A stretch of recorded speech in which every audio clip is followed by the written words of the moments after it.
Mujizat-Mu masih ada Tuhan saat kami percaya beriman sepenuhnya kepada-Mu. Tiada yang mustahil di hadapan-Mu. Terima kasih untuk pagi hari ini. Kalau Kau masih berikan kesempatan buat kami menikmati persekutuan bersama-Mu. Kami sudah berpuji dan menyanyikan nama-Mu. Kami percaya pujian dan penyembahan kami satu persembahan yang berkati Tuhan. Firman-Mu berkata, 1-2 orang berkumpul dalam nama-Mu, Engkau hadir di tengah-tengah kami. Kami percaya saat ini Engkau ada di tengah-tengah kami. Engkau siap memberkati kami. Melalui kebenaran firman-Mu yang sebentar kami akan sharing, kami dengar bersama-sama. Urapi hamba-Mu Tuhan. Layakan hamba-Mu Tuhan untuk menyampaikan bersama-sama. Sila apa yang kami sampaikan semua Engkau sendiri yang berbicara tengah-tengah kami. Berkati kami, menguatkan kami, meneguhkan kami, menegur kami Tuhan, membantu kami dan memberikan kekuatan kepada kami, bahkan pengharapan. Karena firman-Mu adalah firman yang hidup, firman yang penuh kuasa, yang sanggup mengubahkan setiap kami, anak-anak-Mu yang mau Tuhan menerima firman. Segala kuasa roh iblis, kuasa kegelapan yang akan mengganggu Tuhan jalannya pemberitaan firman-Mu, kami usir, kami tolak dalam nama Yesus. Biar kuasa dan otoritas-Mu Tuhan yang senantiasa mengawali dan menyertai pemberitaan firman-Mu sampai dengan selesai. Dalam nama Yesus kami berdoa dan mengucap syukur. Haleluya. Katakan sama-sama. Amin. Puji Tuhan.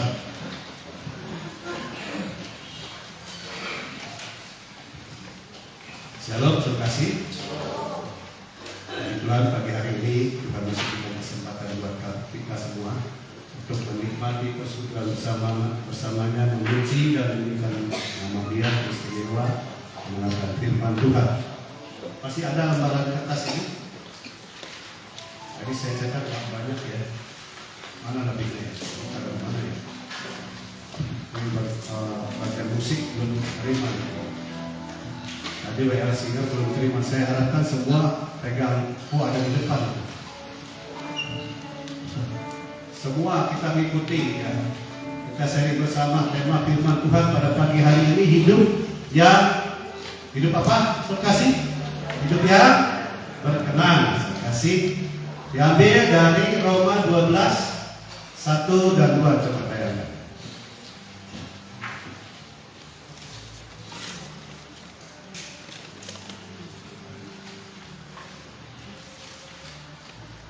Ya.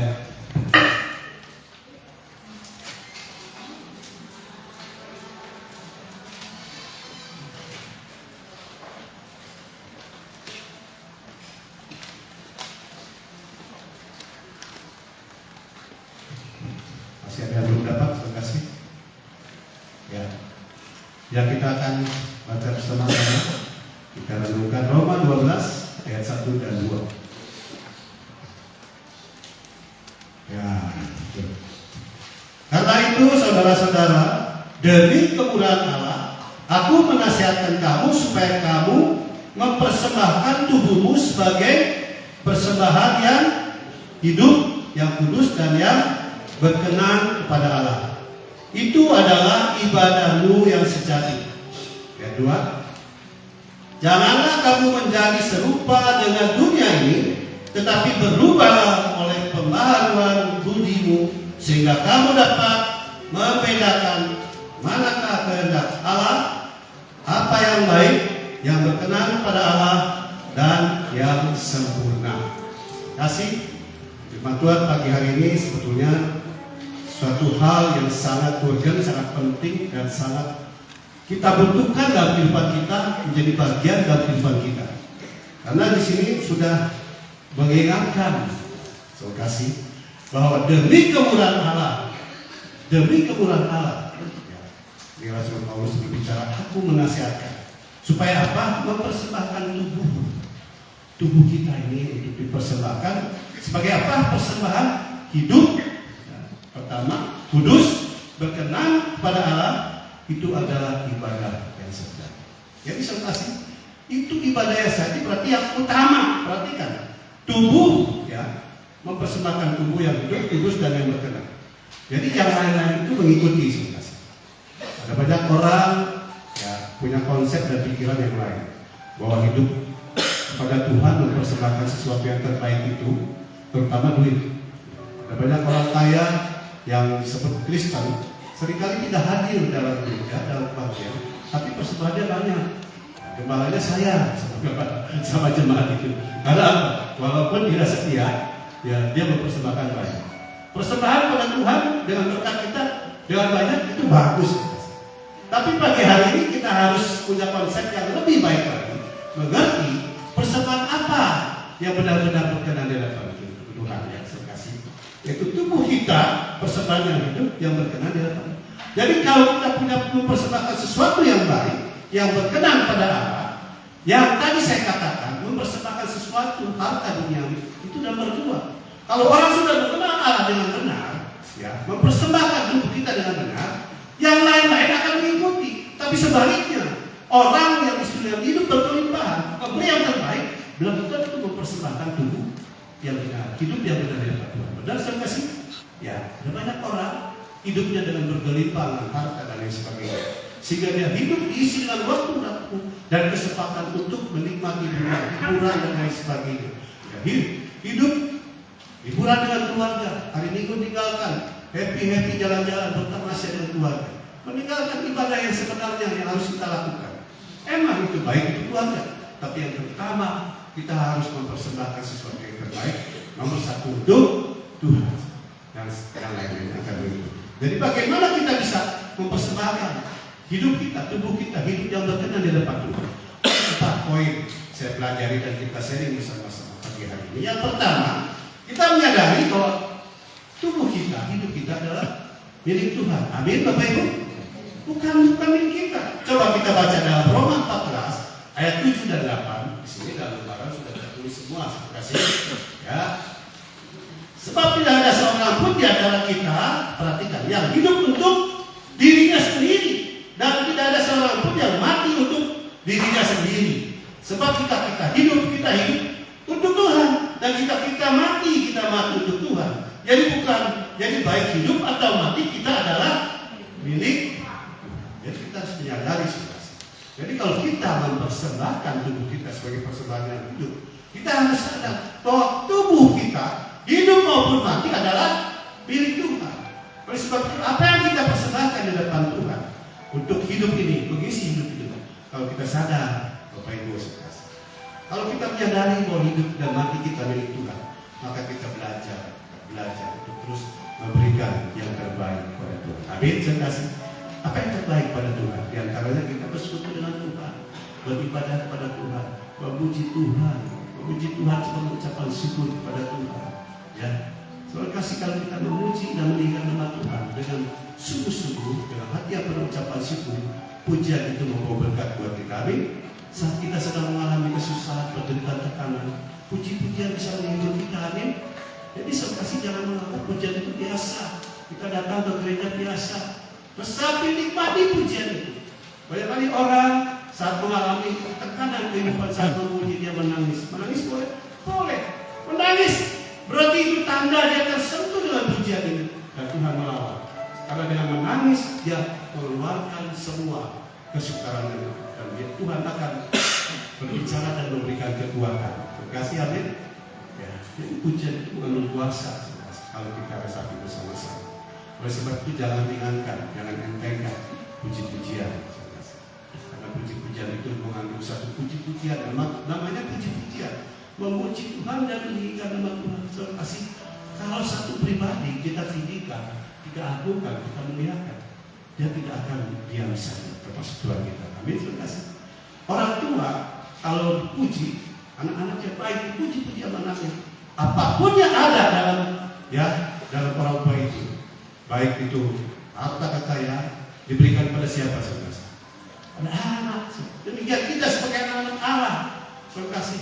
Ya, kalau kita menyadari bahwa tubuh kita dan hidup mati kita untuk Tuhan, kita mau belajar terus dan terus, untuk terus mempersembahkan sesuatu yang terbaik untuk Tuhan. Amin, saudara kasih.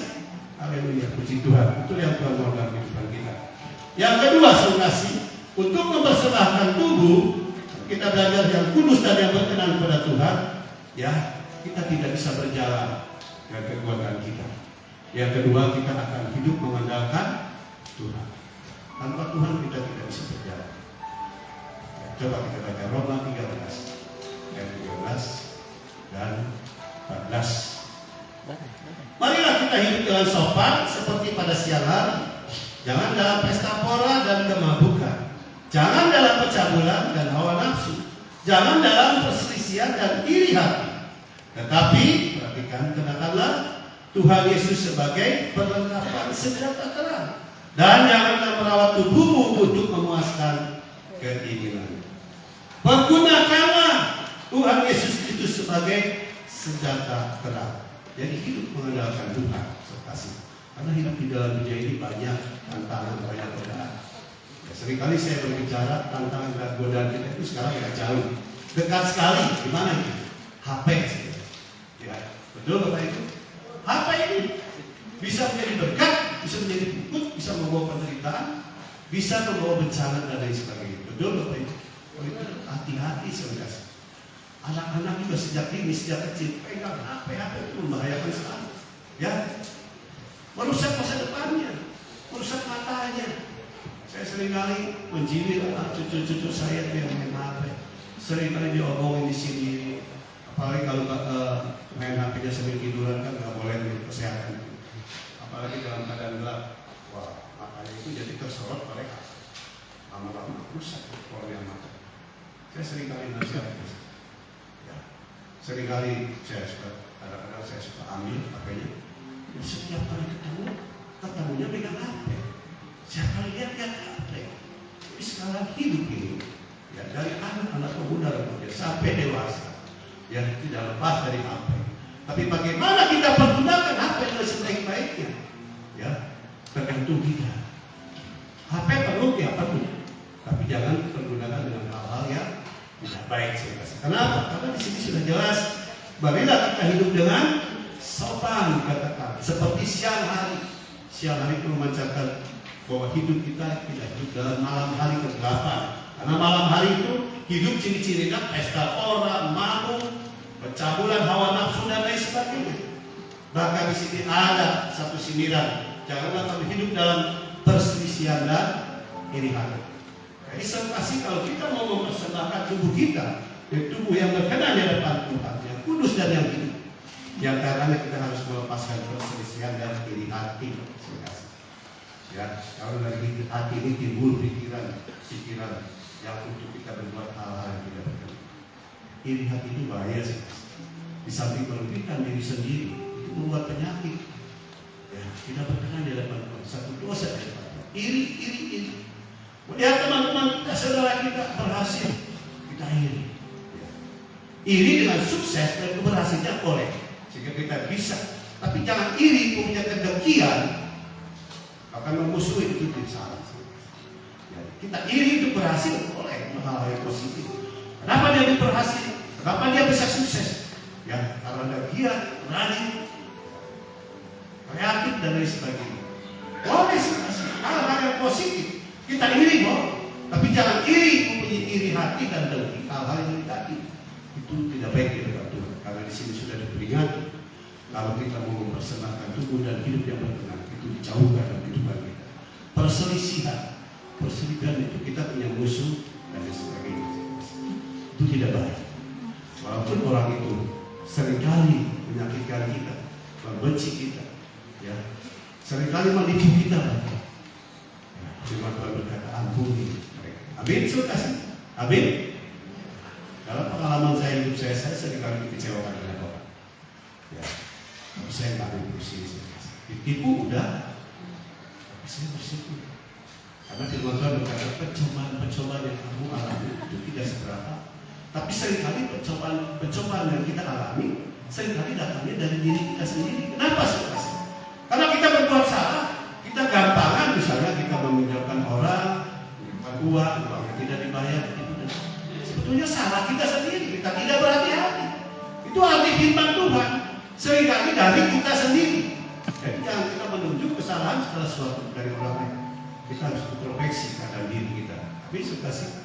Nah, saya menyadari segala sesuatu yang pernah terjadi, misalnya ditipu orang, wah benar saya salah. Saya tidak sesal. Saya relakan, walaupun tipu dengan beberapa puluh juta atau ratusan juta, saya relakan. Karena firman Tuhan, ampuni musuhmu, bebaskan pengampun. Karena saya kasih kalau kita diperkebaikan, itu nggak tenang, saya kasih amin. Selalu nggak tenang. Apalagi kalau ketemu di jalan, ketemu orang itu yang pernah nyakiti. Beda itu detak jantung kita. Kalau kita masih belum mengampuni, deg berajar orang itu, berajar. Sedangkan menurut kesehatan, detak jantung kita kalau melebihi dari apa yang normal itu berbahaya sekali. Tidak bisa satu kasih. Orang itu kenapa? Karena detak jantungnya terlalu tinggi, dan tensinya tinggi, sehingga dia setuju. Nah, ini bisa kasih. Jadi kita harus punya hati yang dingin, hati yang senantiasa mau mengasihi dan mengampuni. Ya, jadi jangan kasih hidup kita punya perselisihan. Ampuni kami. Firman Tuhan berkata kalau kita tidak mengampuni, dalam kita berselisih dengan orang, Allah juga tidak akan mengampuni kita. Amin. Jadi hidup itu harus bebas, bebas dari iri, dengki, permusuhan, bebas dari hal-hal yang istilahnya bersifat negatif dalam kehidupan kita. Itu yang Tuhan mohon dalam kehidupan kita. Jadi perlengkapan kita adalah senjata terang. Kita hanya mengandalkan Tuhan, bukan dengan kekuatan. Kita dengan sebuah pujian, bukan dengan kekuatan ku dapat jalan hidup.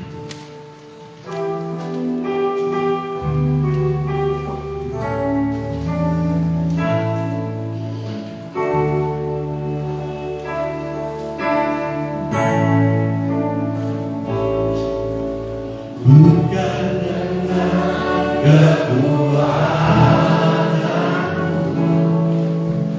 ku dapat jalani hidupku, tanpa Yesus yang bisa ku tak mampu sendiri.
Kasih kita dapat mempersembahkan hidup yang berkenan, kudus di hadapan Tuhan.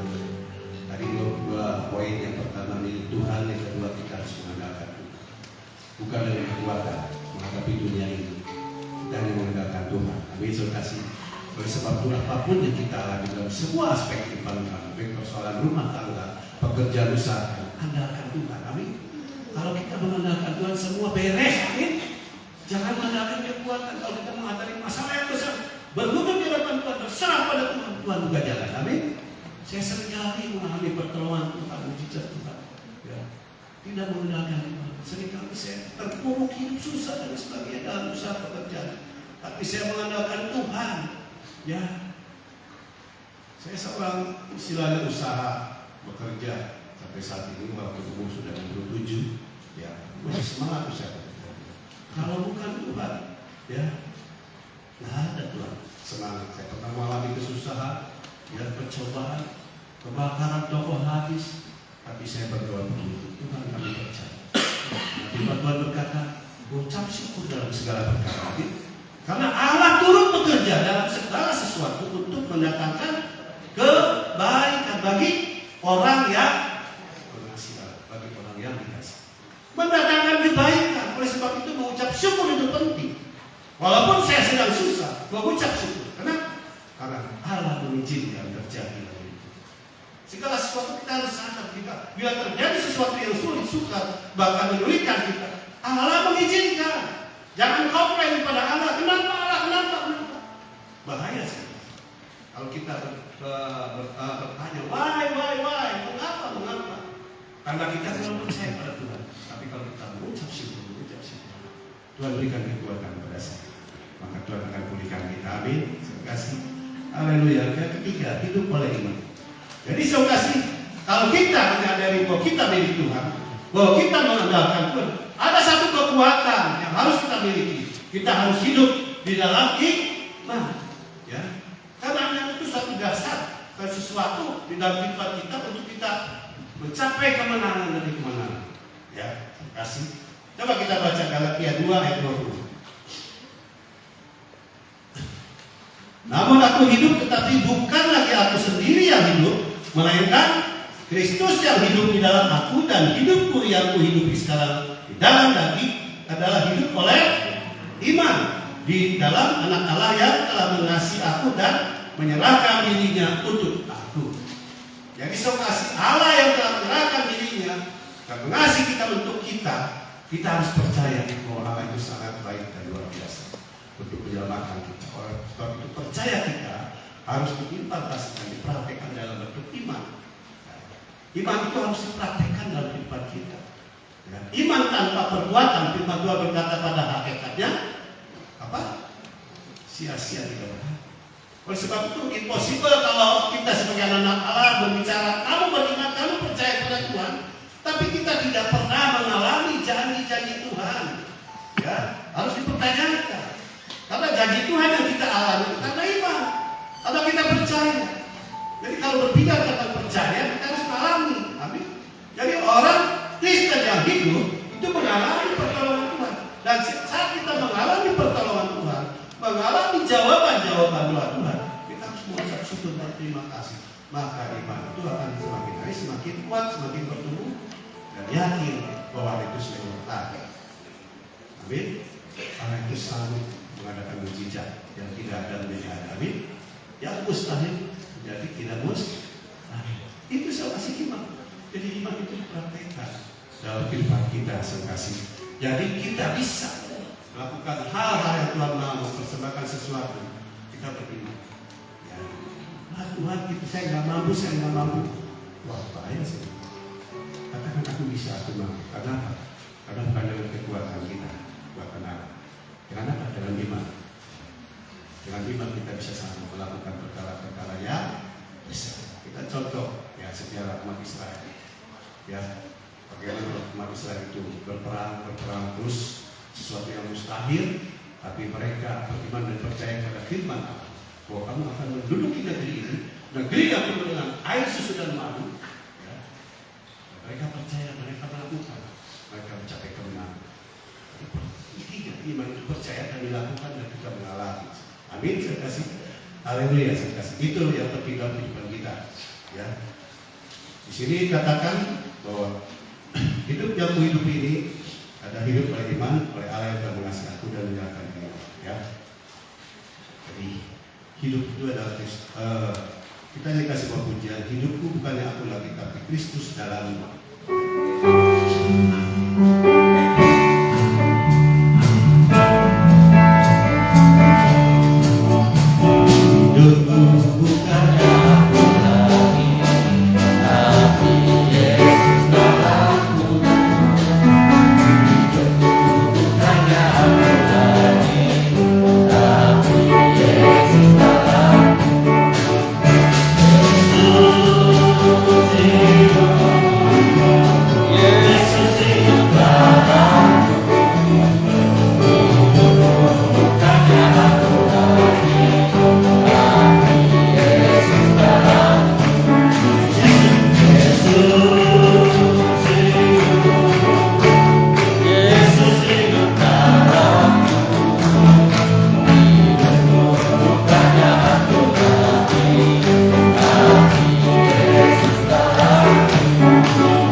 Hidupku bukannya aku lagi. Seperti tadi ayat yang pertama yang pertama bahwa hidup kita bukan untuk hidup bukan untuk diri sendiri dan mati, tapi hidup kita untuk Kristus. Yang terakhir saudara, yang keempat, bagaimana kita bisa ya belajar untuk menjadi serupa yang tidak serupa dengan dunia ini. Bagaimana kita bisa berubah oleh pembaharuan budi tadi dalam Roma 12 ayat 2, sehingga kita dapat membedakan mana kehendak Allah dan yang berkenan pada Allah, ya, dan yang sempurna. Yang terakhir yang keempat adalah Filipi 1 ayat 21. Filipi 1 ayat 21, karena bagiku hidup adalah Kristus dan mati adalah keuntungan. Dua-dua, tetapi jika aku harus hidup di dunia ini, itu berarti bagiku bekerja memberi buah. Jadi mana yang harus kupilih, aku tidak tahu. Jadi sekasih hidup itu harus menghasilkan buah. Buah-buah apa? Buah-buah pertobatan, buah-buah kesetiaan, ya, buah-buah iman. Terus bertumbuh di dalam Tuhan sekasih. Jadi kalau kita menyadari bahwa kita milik Tuhan, bahwa kita hidup mengandalkan Tuhan, bahwa kita hidup oleh iman, hidup kita harus berbuah menjadi berkat bagi banyak orang. Ya, yang tadinya punya temperamen, punya sifat-sifat yang tidak baik, buruk dan sebagainya, ya berubah karena firman Tuhan.